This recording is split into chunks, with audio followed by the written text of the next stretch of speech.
Good morning, everyone. Today we are going to study anticoagulants. In the earlier lecture, you have studied antiplatelets. So now this is the second chapter in the system blood, that is anticoagulants.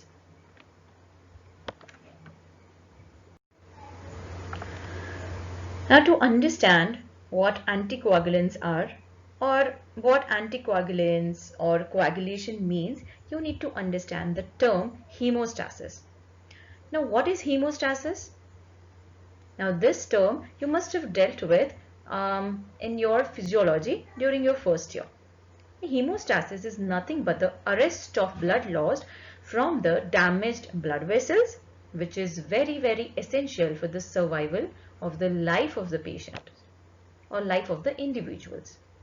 So if the blood loss is not controlled, then it is difficult to survive the life of the patient. So hemostasis means arrest of blood, that is stasis of heme. Heme means blood. So the main phenomena which are included in this hemostasis are vasoconstriction, platelet activation and blood coagulation. So but the first process or first phenomena in this hemostasis, which is vasoconstriction or vascular contraction, it's an important phenomena because naturally when the vessel contracts or the blood vessel contracts, there will be lessening of the oozing of the blood from that particular side. There are some agents which are used to control blood loss by causing vasoconstriction. So these drugs are particularly called as styptics. Okay, so the styptic are the drugs which are used for to control the local bleeding, which are applied externally where we can see the blood loss, like epistaxis or some minor injuries where there is excessive blood loss. So in such cases we apply styptics locally, which causes a potent vasoconstriction and lessening of this blood loss. Next is platelet activation. So the drugs acting over this platelet activation, that is antiplatelet drugs, you have read or you have dealt with them in the earlier lecture. And now the third process is blood coagulation, about which we'll be dealing in this particular lecture, that is today's lecture. In coagulation, you already know there are two major pathways which are responsible for coagulation, that is intrinsic pathway and extrinsic pathway. Both the pathways converge at a common point, which is called common pathway. So now there are three pathways, that is intrinsic pathway, extrinsic pathway and common pathway. There are multiple factors which are involved in this clotting or coagulation process. Synthesis of these factors is dependent on vitamin K. Remember, vitamin K is a fat soluble vitamin present inside the body, which is responsible for the synthesis of these particular coagulation factors. Most of these factors are proteases, and these factors, very important to know, these factors normally are present in inactive state, and whenever the pathway either intrinsic or extrinsic gets activated, then only these factors get activated. Otherwise these factors are present in inactive state. And very common disease, that is hemophilia, I'm sure you must have heard about this disease, is nothing but the deficiency of one of the coagulation factor. Now to just summarize about the clotting factors, you've already read, you've already mucked up these all factors during your first year. So I'm just revising or naming few important clotting factors. Factor 1, fibrinogen. Factor 2, prothrombin. Factor 3, thromboplastin. Factor 4, calcium. Then comes factor 12, that is Hegman factors. Factor 7 is stable factor. Factor 13 you can see is fibrin stabilizing factor. See, all these factors, these are 13 factors which are responsible for the coagulation process. Now, what is the difference between this intrinsic and extrinsic pathway? In intrinsic pathway, all the clotting factors which are needed to carry out this particular way, this particular intrinsic pathway, are within the blood vessel. And in extrinsic pathway, the initiating factor is present outside the blood vessel, which is also called tissue factor. Okay, now this can be asked in your examination. What are the differences between intrinsic and extrinsic pathway? Then intrinsic pathway is a bit slower as compared to extrinsic pathway, which is faster and happens in seconds. Intrinsic pathway, to monitor whether the individual is having a normal intrinsic pathway,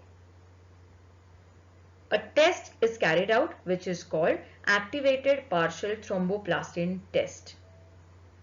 I'll repeat, which is called activated partial thromboplastin test, the short form of which is APTT. In this particular chapter, in this particular regard, whenever you will see a small a written anywhere, it is meant that it is activated. There are many factors after which small a will be written, so that means activated. Okay, so intrinsic pathway, if there is some problem with intrinsic pathway, we take a test that is called activated partial thromboplastin test, And in extrinsic pathway, similarly, if there is any problem, if we suspect any problem, there is a test called prothrombin test, or vice versa. We can say if the prothrombin test is prolonged, then there is a problem with extrinsic pathway. If APTT time is prolonged, then there is a definite problem with intrinsic pathway. Yeah, this I've just told you that when there is a prolongation of APTT and no change in PT, that is prothrombin time, there is a defect in intrinsic pathway. When there is prolonged prothrombin time but no change in APTT, there is a defect in extrinsic pathway. And if APTT and prothrombin time, that is PT, both are prolonged, then there is defect in common pathway. So both the pathways are affected.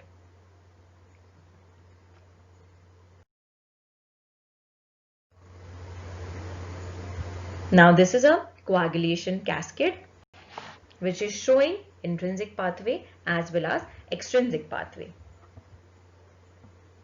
Now here you can see intrinsic pathway is starting with a blood vessel injury. So the initiation factor is, starting factor is blood vessel injury. And here in extrinsic pathway, you can see the starting factor or initiation is because of tissue injury. Okay, so intrinsic pathway, after blood vessel gets injured, there is activation of 12A. Now here you can see small a written, that is activated, and this 12 is inactivated state. So this 12A is responsible for the conversion of 11 into activated 11, factor 11. This factor 11A, that is activated factor 11, is responsible for the conversion of factor 9 into factor 9A. This activated factor 9 is responsible for the activation of factor 10 into activated factor 10. Okay, now in extrinsic pathway, after the tissue gets injured, there is a release of tissue factor which is responsible for the activation of factor 7 into activated factor 7. Now this activated factor 7 is responsible for the conversion of factor 10 into activated factor 10.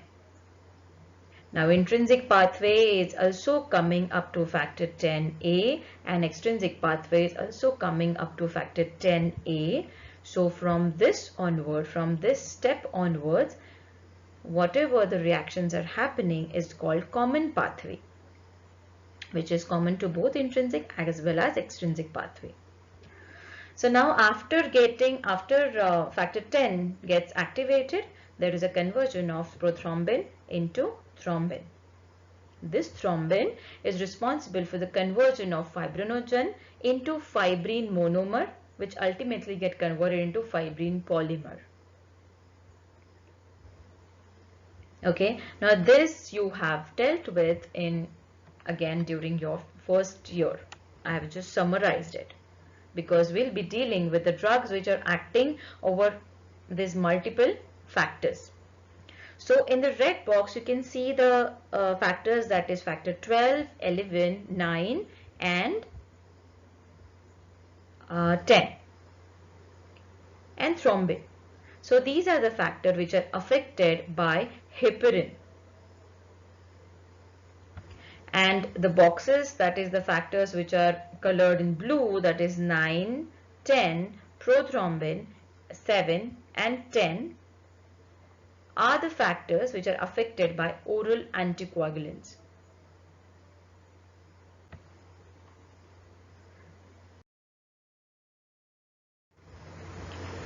Now as we have seen different terms, that is hemostasis, pathways, coagulation factors, coagulants, we will study about anticoagulants. Anticoagulants, as the name suggests, these are the drugs which reduces or inhibits coagulation or reduces the coagulability of the blood.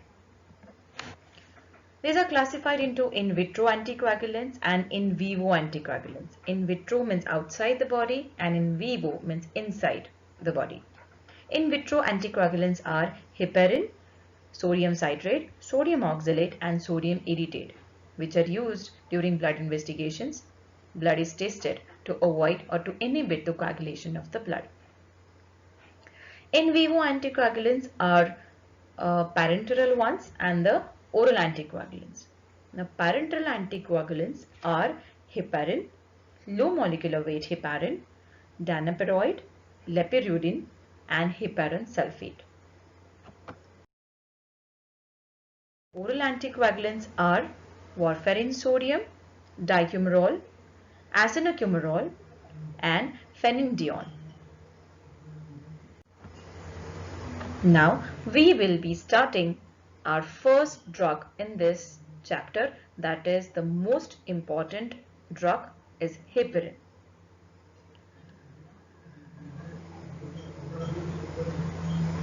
Heparin is the straight chain mucopolysaccharide, glycosaminoglycans, is the strongest organic acid in the body. Heparin is present, the most important point is this, that is heparin is present in all the tissues which contains mast cells. The richest source of mast cells are liver, lung and intestinal mucosa. So this heparin is obtained from lung and intestinal mucosa of the animals. Now there is another term we have seen which was written below heparin, that is low molecular weight heparin. Now this heparin I have told just now is unfractionated heparin or high molecular weight heparin, you can say. Now there is another heparin which is called low molecular weight heparin, which is isolated from this standard heparin by gel filtration chromatography or partial depolymerization. Mechanism of action of heparin. It binds to antithrombin 3, which forms a complex. Now, heparin induces a conformational change in this antithrombin 3 to expose its interactive sites. Now, this exposed interactive sites get bind with the activated clotting factor of intrinsic and common pathway, which includes thrombin, activated factor 10, activated factor 9, and thus it acts as a or as also called as suicidal substrate.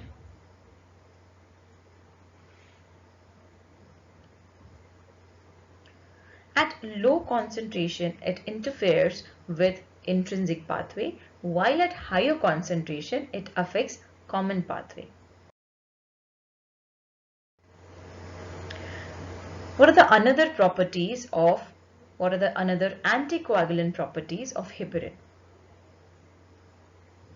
These are: heparin inhibits the thrombin-mediated conversion of fibrinogen to fibrin. It inhibits the aggregation of platelets by thrombin.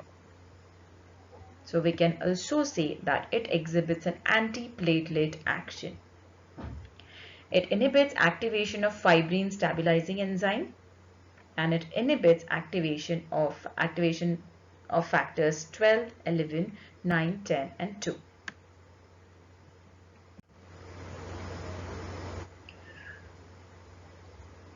At higher doses, it is given as a treatment of venous thrombosis or arterial thrombosis, but it requires monitoring, which is very, very, very essential when we give heparin.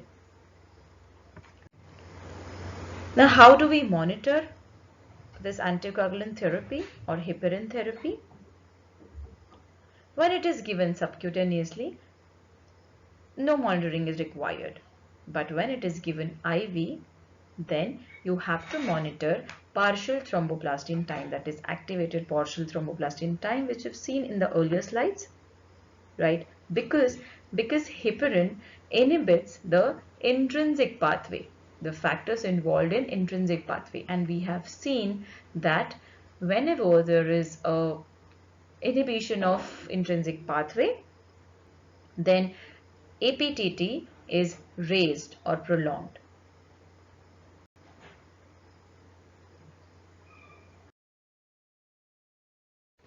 Now the next drug under this group, that is parenteral anticoagulants, is low molecular weight heparin.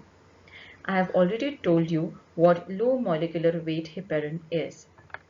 There are certain advantages of low molecular weight heparin over the unfractionated heparin. It has got higher activity against factor 10 as compared to factor 2. It has got a better pharmacokinetic profile. It gives a more predictable dose response curve. It can also be given by subcutaneous route. No monitoring is required when we give low molecular weight heparin. So it can be given on OPD basis. It has got lesser antiplatelet effects, longer T halves, so the longer duration of action. So the patient compliance increases, decrease hospital stay, and more favorable benefit risk.